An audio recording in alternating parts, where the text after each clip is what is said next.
Hello दोस्तों, मेरा नाम है राजा कुजूर। मैं इस चैनल में आप सबों का स्वागत करता हूं। आज हम लोग पढ़ने वाले हैं 6 क्लास का लेसन 5।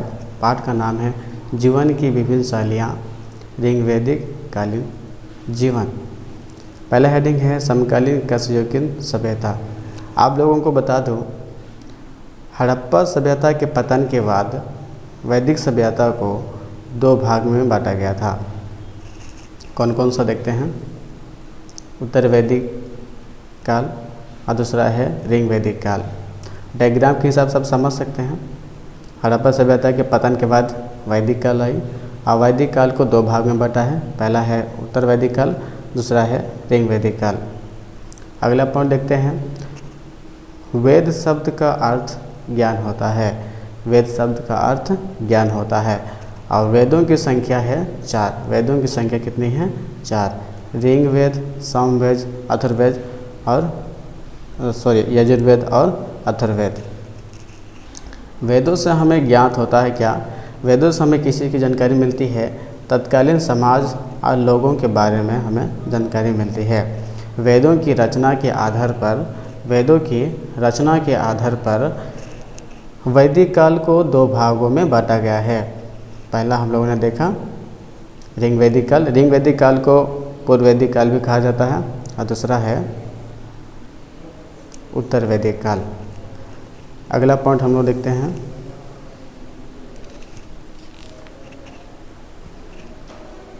ऋग्वेद क्या बताता है? अगला हेडिंग है ऋग्वेद हमें क्या बताता है।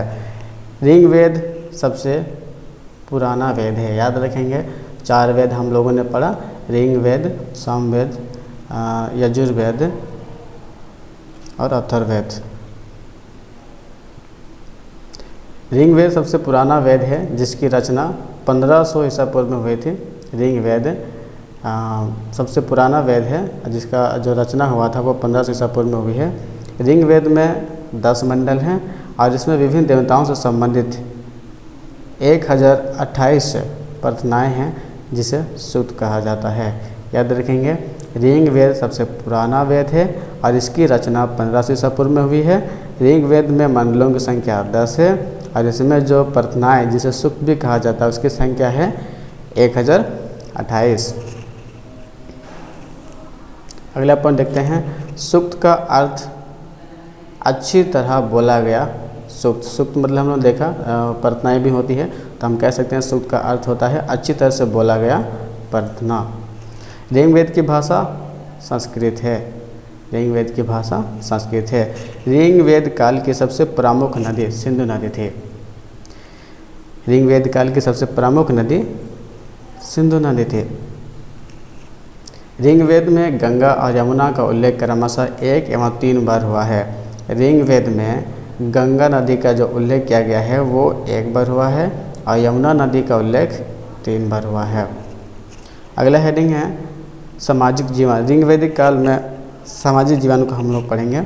ऋग्वैदिक काल में लोगों का जो गांव था, है ना, लोग जो थे गांव में बसते थे, गांव में रहते थे। समाज प्रीत सतात्मक थी।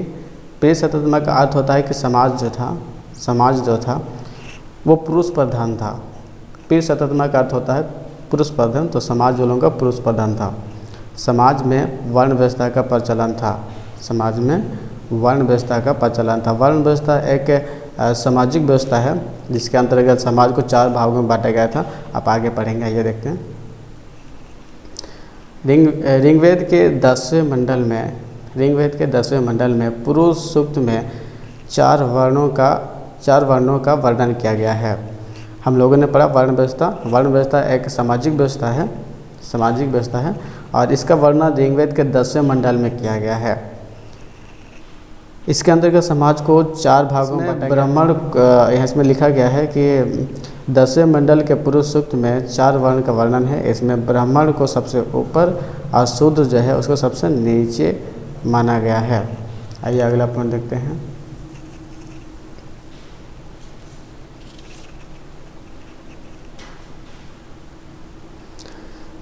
ऋग्वैदिक काल में वर्ण भेद का आधार जन्म नहीं बल्कि कर्म था। ऋग्वैदिक काल में वर्ण भेद का आधार जन्म नहीं बल्कि कर्म था। वर्ण व्यवस्था को जानेंगे। वर्ण व्यवस्था सामाजिक व्यवस्था है और इसके अंतर्गत समाज को 4 भागों में बांटा गया है। पहला है ब्राह्मण, क्षत्रिय, वैश्य और शूद्र। ब्राह्मण का काम है ज्ञान देना, क्षत्रिय जो युद्ध करता है, वैश्य ये व्यापार करना इसका मुख्य कार्य होता था, और जो शूद्र है वे सेवक था। ये तीनों का ब्राह्मण, क्षत्रिय और वैश्य का सेवक हुआ करता था। यौ जिसे जौ भी कहते हैं, गेहूँ है ना, लोगों का मुख्य भोजन था ऋग वैदिक काल में। गेहूँ और जौ और गेहूँ जो है लोगों का मुख्य भोजन था। भोजन में दूध, दही, घी आदि का भी विशेष महत्व था। कुछ लोग मांसाहारी भोजन का भी प्रयोग करते थे, मांसाहारी भी थे वो लोग। उनका आजीविका के बारे में जानते हैं। अगला हेडिंग है आजीविका। ऋग वैदिक काल में लोगों के मुख्य आजीविका पशुपालन था, ना ही कृषि। ऋग वैदिक काल में लोगों की मुख्य आजीविका पशुपालन थी। पशुपालन में गाय का महत्व अधिक था। गाय को संपत्ति का हिस्सा एवं विनिमय साधन समझा जाता था। गाय को आघन्य का अर्थ होता है नहीं मारने योग्य। गाय को वो लोग नहीं मारते थे। याद रखेंगे, ऋग्वेद में लोगों का जीविका का मुख्य आधार पशुपालन था, ना कि कृषि। गाय के अलावा घोड़ा जो है ऋग वैदिक काल का दूसरा सबसे महत्वपूर्ण पशु था। याद रखेंगे, पहला गाय, उसके बाद आता है घोड़ा। घोड़ा का प्रयोग उन्होंने रंथों में करता था, रंथ दौड़ाने के लिए। खेती की भी सच मिला है, बट कृषि उन लोगों का मुख्य आधार नहीं रहा है जीविका का। खेती का भी सच तो मिला था। ऋग्वेद में पानी शब्द मिलता है। ऋग्वेद में पानी शब्द मिलता है। इसका प्रयोग उन लोगों के लिए होता था जो पशुओं की चोरी किया करते थे, यानी कि जो पशु का चोरी करते थे उन्हें पणी कहा जाता था। याद रखेंगे। आइए अगला पॉइंट देखते हैं।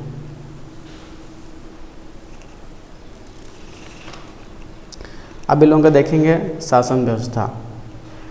ऋग्वेद काल की शासन व्यवस्था कई स्तरों पर बांटा था। प्रत्येक स्तर पर एक प्रधान होता था। ऋग्वेद काल की जो शासन व्यवस्था थी उसको कई स्तरों पर बांटा गया था और प्रत्येक स्तर पर एक प्रधान होता था। सबसे छोटा जो शासन व्यवस्था का सबसे छोटा स्तर था वो कुल था, जिसको गृह भी बोला जाता है, जिसका प्रधान को कुलपति या फिर गृहपति बोलते थे। अगला देखते हैं। काय कुल मिलकर ग्राम बनता था। काय कुल मिलकर ग्राम बनता था। ग्राम मिलकर विश्व बनता था और विश्व मिलकर जन का निर्माण करता था। याद रखेंगे, कुल मिलकर ग्राम बनता था, ग्राम मिलकर विश्व बनता था और विश्व मिलकर जन का निर्माण करता था। ग्राम का प्रधान ग्रामीणी, विश्व का प्रधान विश्वपति और जन का प्रधान राजन होता था। अगला पॉइंट देखते हैं। राजन का चुनाव समिति द्वारा होती थी। राजन का चुनाव समिति द्वारा होती थी। जन के प्रत्येक परिवार के सदस्य समिति के सदस्य होते थे।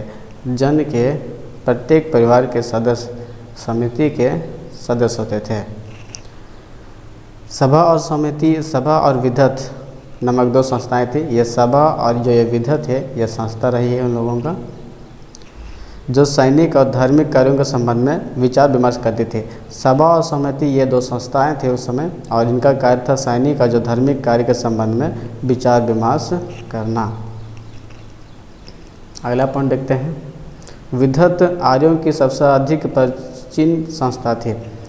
2 संस्थाएं थी, सभा और समिति, और उनमें से सबसे प्राचीन जो संस्था थी वो विधत थी। याद रखेंगे, आर्यों की सबसे प्राचीनतम संस्था विधत थी। इसे जनसभा भी कहा जाता था। याद रखेंगे, इसे जनसभा भी कहा जाता था। महिलाएं सभा एवं विधत में भाग ले सकती थी। याद रखेंगे, महिलाएं सभा और विधत जो 2 संस्थाएं थी उसमें भाग ले सकती थी।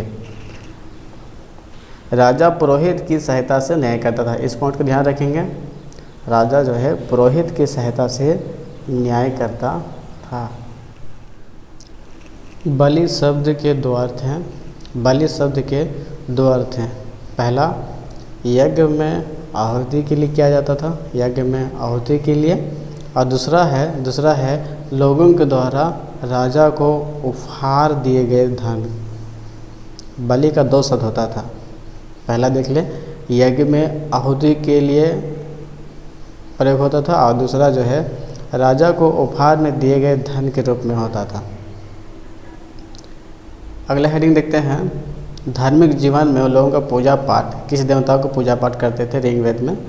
ऋग्वेद में देवता थे वरुण, इंद्र, अग्नि, यम, सोम, ये सब प्रमुख थे। देवताओं में सबसे प्रतापी देवता इंद्र को माना जाता था। देवताओं में सबसे प्रतापी देवता इंद्र को माना जाता था। इनाम गांव, अगला हेडिंग है इनाम गांव समकालीन कशयोगिन व्यवस्था। इनाम गांव के बारे में जानेंगे। इनाम गांव वर्तमान महाराष्ट्र में है। इनाम गांव जो है अभी वर्तमान में महाराष्ट्र में है, और यह भीमा की सहायक नदी घोड़ा नदी के किनारे है। भीमा की सहायक नदी घोड़ नदी के किनारे है। 3600 से 2700 साल पहले लोग यहाँ रहा करते थे। 3600 से 2700 साल पहले लोग यहाँ रहा करते थे। आइए अगला पॉइंट देखते हैं। अगला हेडिंग है महापाषाण। महापाषाण का अर्थ बड़ा पत्थर है। पाषाण का अर्थ होता है पत्थर, और महापाषाण बड़ा पत्थर। आज से करीब 3000 वर्ष पहले महापाषाण कब्र बनाने की प्रथा प्रचलित थी। आज से लगभग 3000 वर्ष पहले महापाषाण का कब्र बनाने की प्रथा प्रचलित थी। अगला पॉइंट है भारत में आदिचनल्लूर जो तमिलनाडु में है, ब्रह्मगिरी आंध्र प्रदेश में है। ये सब महापाषाण का जो है पूरा स्थल है। यहाँ पर मिला है बड़ा बड़ा पत्थर, जिसका अर्थ हम लोग समझे। महापाषाण का अर्थ होता है बड़ा पत्थर। और ये जो प्रमाण पूरा स्थल मिले हैं, ये मिले हैं तमिलनाडु में मिले हैं और आंध्र प्रदेश में मिले हैं। झारखंड के चतरा, हजारीबाग, रांची आदि में मेगालिथ मिले हैं। अब मेगालिथ का मतलब क्या है ये बताते हैं। मेगालिथ जो है किसी मुख्य व्यक्ति के मृत्यु के पश्चात कब्र पर पत्थर गाड़ दिया जाता है ताकि ये मृत्यु के स्मृति चिन्ह हो। इन पत्थरों को मेगालिथ कहा जाता है। आपने समझा होगा कि जब कोई व्यक्ति मरने के बाद उसको दफना दिया जाता है और उसके ऊपर जब एक पत्थर गाड़ दिया जाता है चिन्ह के रूप में, तो उसे कहते हैं मेगालिथ। पुरातत्व की भाषा में इसे डोलमेन कहा जाता है। पुरातत्व की भाषा में इसे डोलमेन कहा जाता है। मेगालिथ भारत के कई हिस्से जैसे कि बुर्जहोम जो जम्मू कश्मीर में है, शिलांग मेघालय में है, मणिपुर, नागपुर आदि स्थान पर मिले हैं। मेगालिथ भारत के कई हिस्से में मिले हैं, जैसे कि जम्मू कश्मीर का बुर्जहोम में मिला है, मेघालय में मिला है, मणिपुर में, नागपुर में आदि स्थान में मिले हैं। झारखंड राज्य को देश के मेगालिथ नक्शे में शामिल करने का श्रेय सुभाषिस को जाता है। सुभाषिस याद रखेंगे। झारखंड राज्य को देश के मेगालिथ नक्शे में शामिल करने का श्रेय सुभाषिस को जाता है। आइए अगला हेडिंग जानते हैं।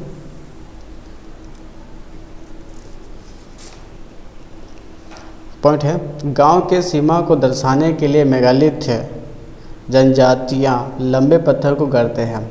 हम लोगों ने देखा मेगालिथ जहां लोग मरने के बाद एक स्मृति चिन्ह के रूप में लगाते थे। कुछ जनजातियां ऐसे अपने सीमा को दर्शाने के लिए भी लगाया करते थे। उसे बिरदिरी या फिर बुरदिरी कहते थे। जब इस तरह सीमा में लगाया जाता था एक मेगालिथ पत्थर को गढ़ दिया जाता था तो उसे बिरदिरी या फिर बुरदिरी कहा जाता था। मुंडा उरांव असो जनजाति के हर गांव में कब्रगद मिला है, जिसे वे हरगढ़ी या हरसली या जनगढ़ी कहा जाता है। मुंडा उरांव या असो जनजाति के हर गांव में कब्रगद मिला है, जिसे हरगढ़ी, हरसली या फिर जनगढ़ी कहा जाता है। झारखंड के मेगालिथ पर अपने शोध पर सुभाषिस दास ने महत्वपूर्ण भूमिका निभाई थी। हम लोगों ने देखा झारखंड के मेगालिथ पर जो है सुभाषिस ने ही जो है महत्वपूर्ण भूमिका निभा रखी थी। इन्होंने 3 पुस्तक भी लिखी हैं इसके ऊपर।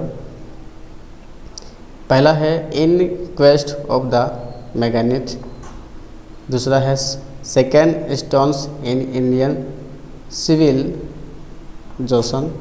तीसरा है unknown civilization of pre historic India नामक ये 3 पुस्तक उन्होंने लिखा है झारखंड के मेगालिथ के शोध के रूप में।